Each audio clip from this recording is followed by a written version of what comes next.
following the conclusion of this year's legislative session, Nevada Governor Joe Lombardo signed 518 bills into law. And on July 1st, several of those laws went into effect.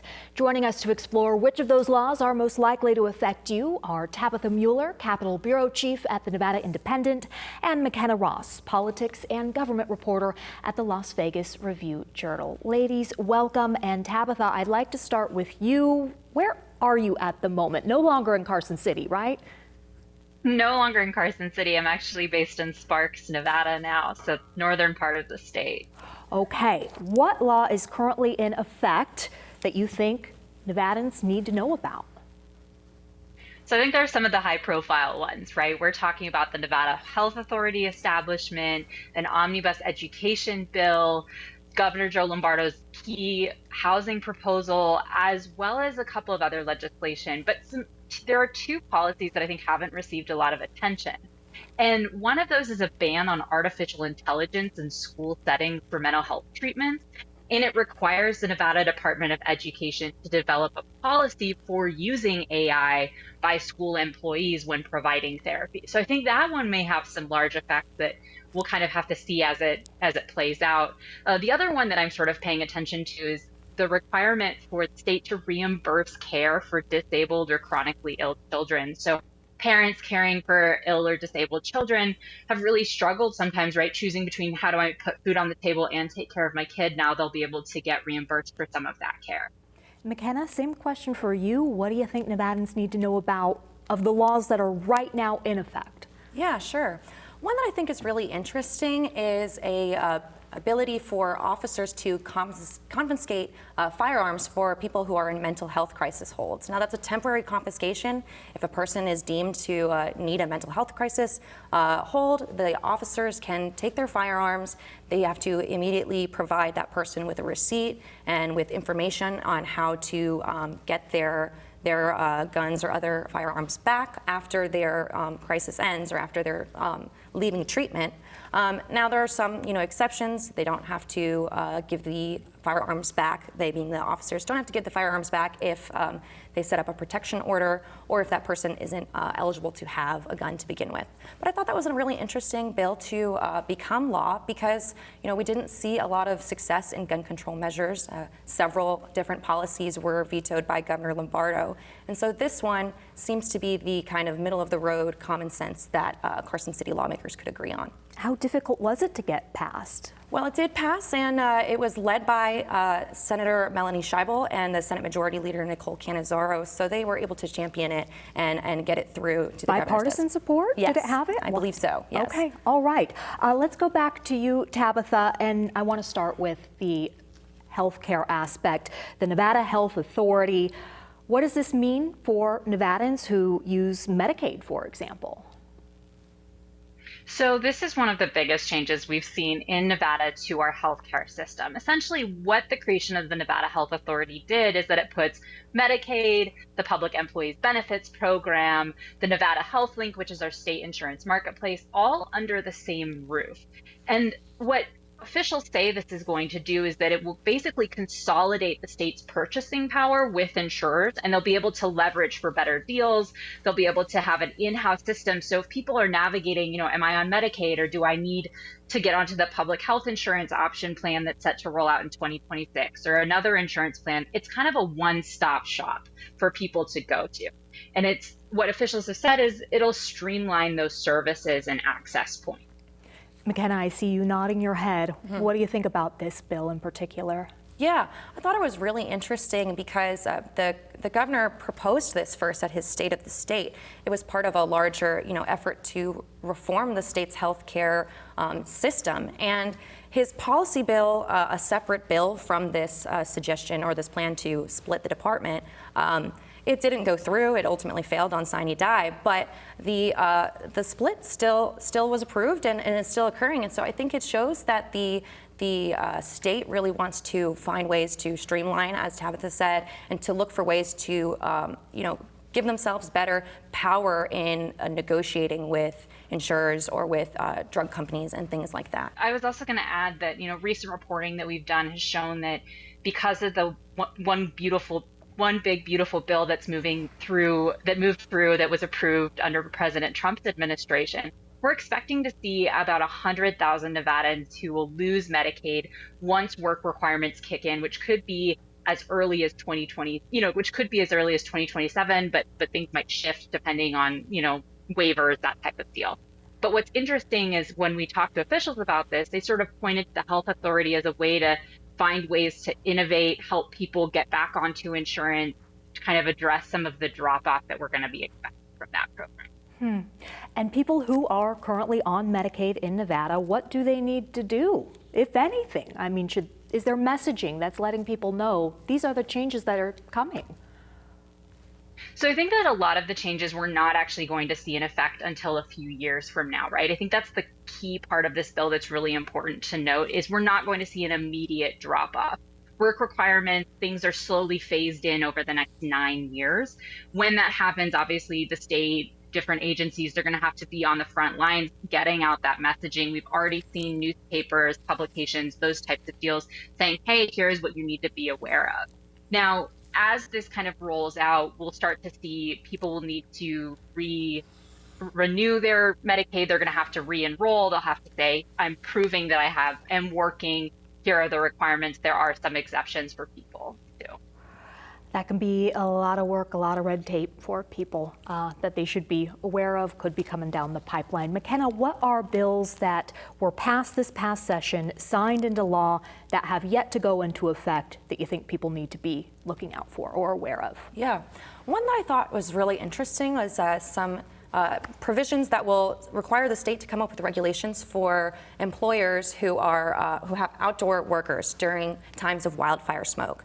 Now, this is to, of course, reduce the risk of exposure for those workers. So the law is partially in effect in that the regulators are starting to develop those regulations to put forward to employers, but the actual requirements say, that doesn't have to start until January 1st of 2026.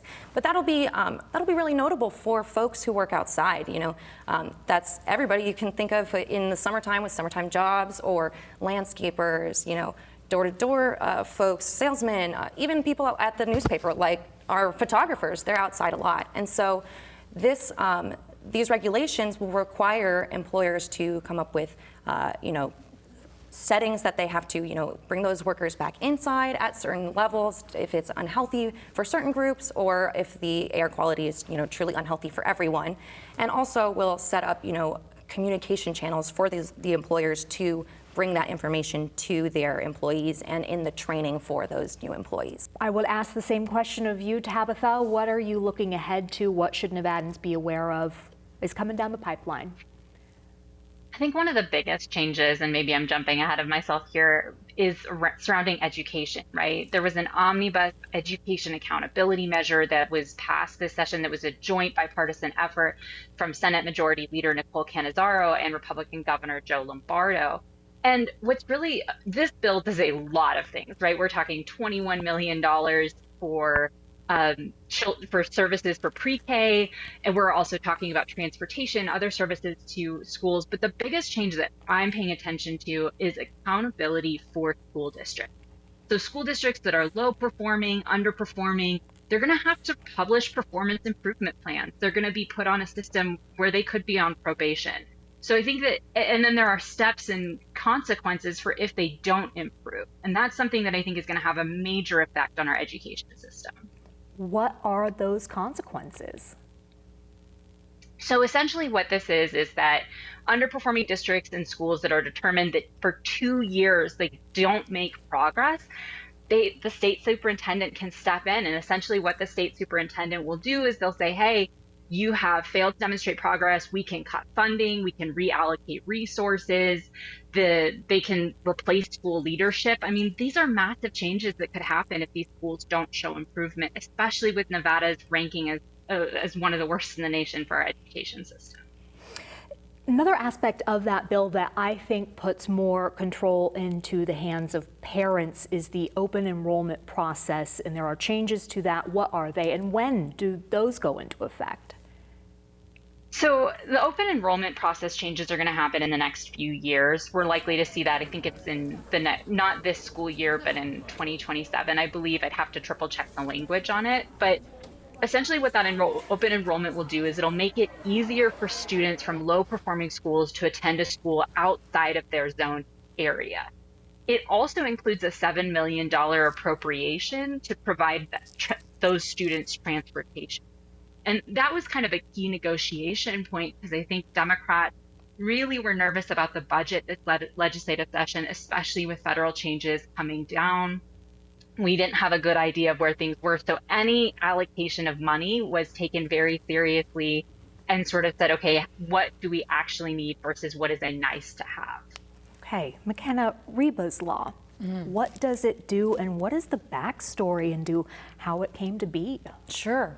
Well, we'll start with the name, Reeba. Reeba is, or I should say was, an English bulldog that a couple taped into a plastic tote bin and left behind a building. And Reeba was found, this was about last summer, Reeba was found and they tried to extend her life. Unfortunately, she did pass away. And so the outcry from that event, made people ask for harsher penalties for animal cruelty. That was just so inhumane that the public outcry was very strong for it. So Assemblywoman Melissa Hardy, Republican from Henderson, she proposed this bill that would strengthen animal cruelty penalties. And so it's a pretty interesting story at the legislature. It actually failed its first deadline. So there are, a couple different deadlines through the session to move things along, and it failed that first deadline. But the outcry from advocates in the Las Vegas area was really strong. And so the Democratic leadership in the legislature ultimately decided to revive it, bring it back.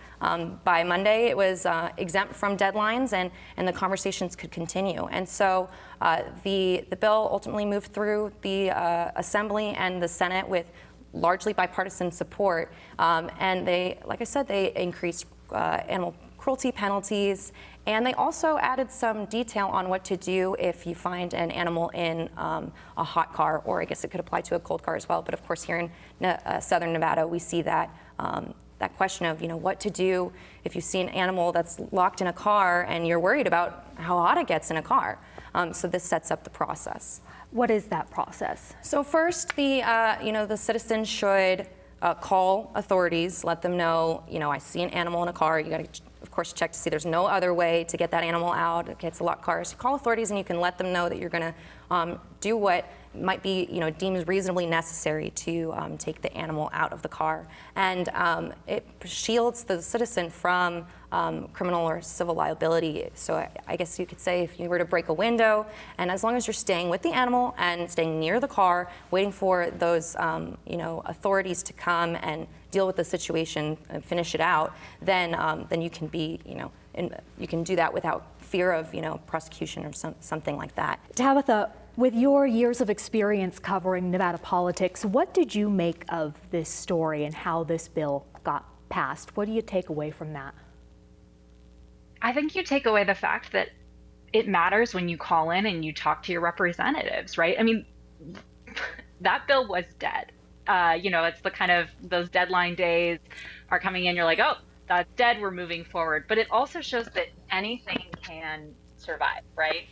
And that there's always changes that come down at the last minute. And leadership said, okay, this is clearly an issue the public cares about. This is something that folks are advocating for. Let's do our best to bring it back to the people.